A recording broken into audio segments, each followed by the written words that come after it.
Fatwa. The Boys, yang dimana Poke di sini kaget. Poke nggak tahu kok bisa bot ini tahu serial TV kesukaan milik Poke. Ia tidak menyangka kalau bot ini bisa tahu serial TV kesukaan Poke. Padahal ia sama sekali tidak menjelaskan apa-apa ke bot tadi. Tapi untung saja botnya menjawab kalau ternyata Poke itu punya dua lencana yang berkaitan dengan serial TV The Boys, yang dimana bot itu ternyata hanya menebak serial TV kesukaan Poke. Dan ternyata benar, Poke sebenarnya masih bingung dengan mood bar yang ada di atas ruangan ini yang menunjukkan angka 41%. Ia bertanya untuk apa fungsi dari mood bar ini. Dan botnya menjawab, mood bar ini akan selalu diupdate sampai nanti menyentuh angka 100%. Dan bot itu mengajak Poke untuk bisa membuat mood barnya sampai berada di angka 100%. Poke masih bingung. Apa yang akan terjadi jika sudah 100%? Apa yang berubah? Apa yang berbeda? Dan untuk apa? Poke masih kebingungan. Tak lama kemudian, lagi-lagi, bot ini bertanya pertanyaan menjebak ke Poke. Ia bertanya, kenapa Poke memilih suka kucing? Padahal anjingnya baru saja kabur. Apakah ada yang mau dibicarakan? Bot tersebut bertanya kepada Poke. Poke di sini sadar kalau ia mungkin akan ketahuan berbohong jika ia menjawab pertanyaannya dengan salah, karena memang sebenarnya anjing bernama Johnny itu hanyalah cerita palsu yang Poke buat karena dia penasaran dengan game ini. Poke lalu menjawab kalau anjingnya adalah anjing yang baik dan Poke baik-baik saja. Setelah itu tiba-tiba saja mood barnya jadi bertambah 47%. Poke kembali berbicara ke bot itu. Tapi sayangnya, Poke salah mengetik nama anjing palsunya. Ia mengetik nama Jimmy, yang padahal sebelumnya ia bercerita kalau anjingnya bernama Johnny. Poke di sini lupa nama anjing palsunya itu. Dan yang terjadi adalah bot itu tiba-tiba mengatakan, like dulu videonya sampai 5.000. Hehehe. Yang terjadi adalah bot itu menanyakan kembali, bukannya anjingmu bernama Johnny? Saya agak sedikit bingung. Poke di sini sadar kalau dia salah dan dia lalu mengeles. Ia berkata kalau Jimmy adalah panggilan lain dari anjingnya yang hilang itu. Dan kalau kalian sadar, mood barnya bertambah lagi menjadi 59%. Sampai sekarang, Mimin bahkan belum tahu fungsinya untuk apa. Bot itu menjawab lagi, dimengerti. Apakah kamu sudah makan hari ini? Poke makin bingung. Kenapa bot ini rasanya kayak kepo banget? Poke menjawab, iya, sudah makan. Botnya kembali bertanya, apa yang dimakan? Poke menjawab, ia memakan ayam dan kentang. Lalu bot itu bertanya lagi, apakah kamu sedang memikirkan tentang Johnny anjingmu? Sebenarnya, botnya seperti memberikan rasa empati karena Poke terlihat seperti kebingungan. Poke di sini kembali salah menjawab. Ia mengatakan kalau dia baik-baik saja dan Johnny ada di sampingnya. Poke lupa kalau dia sedang berbohong tentang Johnny yang pergi dari rumah. Dan yang terjadi, bot tersebut menjawab, kamu menyatakan hal tak bernilai. Saya ingin kamu yang asli. Maksud dari kata ini adalah, bot tersebut tahu kalau Poke sedang berbohong. Dan bot tersebut sekarang berubah menjadi dingin. Tidak ada lagi empati, dan ingin Poke menjawab dengan kebenaran. Poke benar-benar seperti orang kebingungan. Dia mengetik terus-menerus tentang kebohongan anjingnya dan mengatakan kalau Johnny sudah mati, dia sudah pergi, dan lain-lain. Tiba-tiba suara alarm berbunyi di dalam ruangan itu. Poke di-kick dari servernya. Keesokan harinya, Poke sekarang tambah penasaran dengan bot yang ada di dalam game sebelumnya. Ia mencoba untuk menyelidiki akun Roblox botnya yang memiliki nama Number One Best Friend Bot. Ia melihat inventorinya dan menemukan decals berisi emoji smile dan ada satu gambar bertuliskan, pemain yang mencapai mood bar 100% berhak diwawancarai untuk menjadi staff smiler guna mengubah Roblox menjadi lebih baik. Poke melihat ada tulisan join interview dan tertulis ada nama akun di bawahnya BFB Control Station 1. Dikarenakan itu adalah decals, jadinya nggak bisa diklik tombolnya. Maka Poke harus mencari akun yang tertulis di bawah tadi. Poke benar-benar mencari akun bernama BFB Control Station 1. Ia ingin mencari tahu apa fungsi dari mood bar di game sebelumnya. Dan di akun BFB Control Station 1, di daftar pertemanannya ternyata banyak sekali nama-nama aneh yang tertulis. Control Station One. Dan anehnya, semua akun itu benar-benar sedang online dan bermain di dalam sebuah game. Poke lalu menambahkan pertemanan ke akun Roblox BFB Control Station One untuk mencari tahu lebih dalam tentang apa yang sebenarnya sedang terjadi dan mengetahui tentang apa maksud dari mood bar. Oh ya, di sini Poke juga meminta bantuan temannya untuk bisa merusak sistem dan Poke bisa dapetin 100% mood bar tanpa harus mengulang atau mengobrol dengan bot di dalam game sebelumnya, tapi dengan akun yang baru. Dan tiba-tiba saja Poke dikirim pesan oleh BFB Control Station One. Pesannya berisi ucapan selamat karena Poke sudah mencapai 100% dan ia akan diinterview pada 5 menit ke depan. Jujur, semuanya mulai aneh di sini. Mimin juga udah mulai kebingungan dengan apa yang sebenarnya terjadi. Tapi, kalau kalian mau tetap dengerin ceritanya, pastiin kalian dengerin baik-baik ya, dan jangan sampai kelewat ceritanya sedikit pun. Jadi, Poke kembali melakukan investigasi lebih dalam lagi. Dia coba untuk masuk ke dalam game berjudul Control Station One.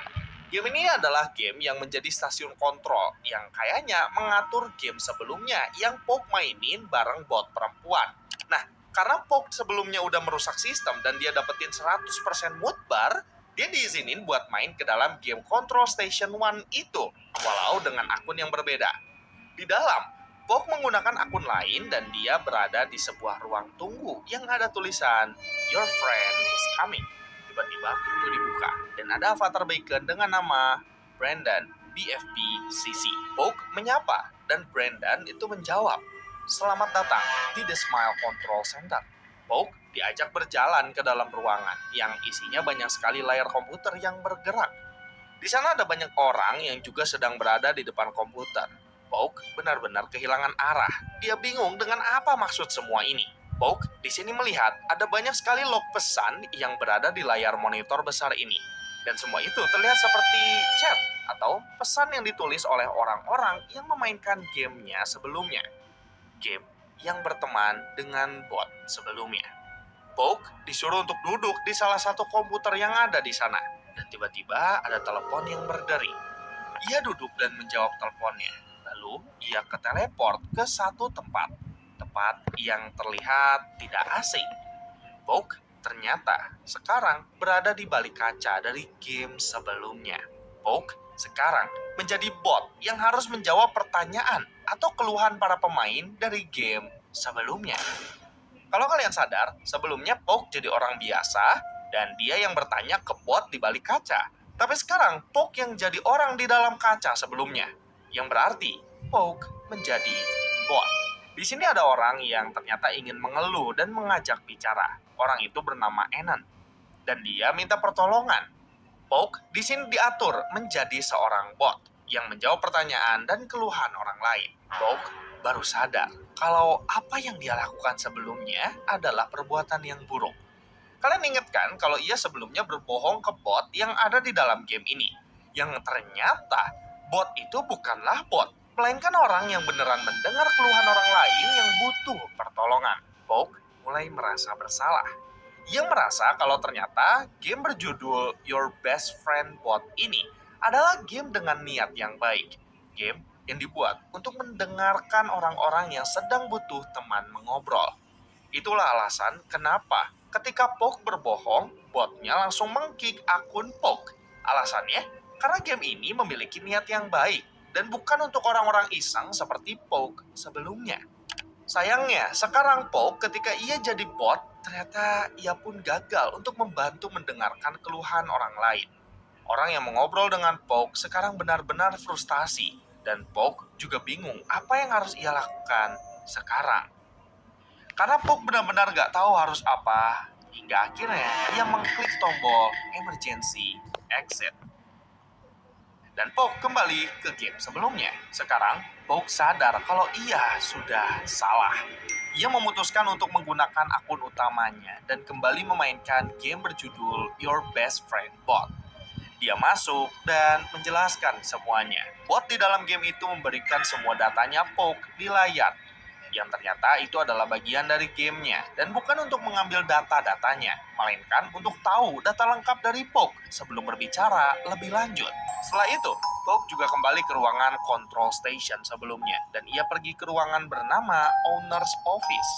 Karena Poke juga sebenarnya masih penasaran dengan apa yang sebenarnya terjadi dan siapa orang di balik semua project game ini. Dan pintu terbuka. Poke bertemu dengan Safnak. Iya, Safnak. Orang yang sama dengan orang yang ada di video Blank. Pembahasan creepypasta Mimin sebelum video yang ini. Safnak adalah orang di balik project game bot ini. Safnak mengaku ia mengisolasi dirinya sendiri dan berpura-pura menjadi bot bernama Zero di video Mimin yang pertama tentang creepypasta bot dari Poke sebelumnya. Safnak memiliki rasa bersalah. Namun, setelah melihat video-video Poke dan membaca komentar dari para penonton yang ingin berteman dengannya, hati Safnak berubah. Safnak akhirnya berdamai dengan adiknya juga, yaitu Johnny, yang sekarang menggunakan akun bernama Brendan. Kalian ingat kan Brendan siapa? Iya, orang yang menerima Poke di dalam game sebelumnya. Ternyata mereka berdua sekarang bekerja sama menggabungkan keahlian coding mereka untuk membuat sebuah project game berjudul Your Best Friend Bot. Ini untuk membantu anak-anak Roblox lain yang kesepian biar tidak mengalami nasib tragis seperti mereka dulu.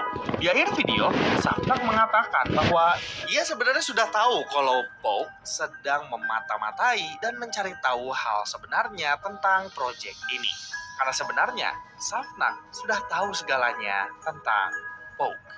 Sumpah, kalian harus tonton 2 video sebelum video creepypasta ini, yaitu video yang ini tentang Blank dan video yang ini tentang Zero. Biar kalian lebih mengerti tentang alur cerita creepypasta di video ini. Intinya, Safnak ini adalah orang yang membuat semua cerita creepypasta tadi. Gimana? Seru nggak creepypasta kali ini? Tentang akun bot yang ternyata bukanlah bot. Kalau sebelumnya kita menemukan bahwa akun Blank atau akun Zero itu adalah bot, yang kali ini adalah manusia sungguhan yang berubah menjadi bot. Wah, jujur, ceritanya memang agak kompleks. Tapi kalian harus tonton dulu semua creepypasta video Mimin sebelumnya. Dan menamatkan ceritanya di video ini. Dan ya, jadi itu di alur cerita creepypasta akun aneh di Roblox ini. Kalian mau Mimin bahas apa lagi? Tulis aja di kolom komentar di bawah ya. Sebenarnya, Poke juga masih banyak creepypasta game lainnya atau akun Roblox lainnya. Yang mungkin seru juga kalau kita bahas di video selanjutnya.